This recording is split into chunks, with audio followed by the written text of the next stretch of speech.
కొత్త నిబంధన దైవజనుడు అంటాడు, దేనిని గురించి చింతించకండి, మీ ప్రతి ప్రతి ప్రతి అవసరం.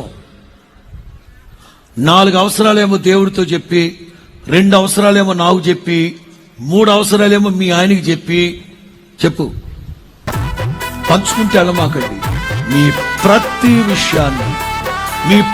విషయాన్ని పోసగుచ్చినట్లుగా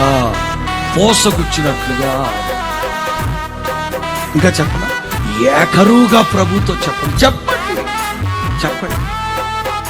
ఏది ఆడట్లయిపోతున్నాడు, వీళ్ళు వీళ్ళు అలాగైపోతున్నాడు, వీళ్ళు పరిగెత్తలు, వాళ్ళ గురించి కాదు, నీ సంగతులు ఏమన్నా ఉంటే చెప్పు. మనవాళ్ళకి అదే బాధ, మనవాళ్ళతో వచ్చిన ఇబ్బంది అదే. మనం నాశనం అయిపోయినా పర్వాలే, పక్కనోడు బాగుపడదు. వాడికి ఏదైనా జరిగిందనుకో, నువ్వు హ్యాపీగా పాస్టర్ గారు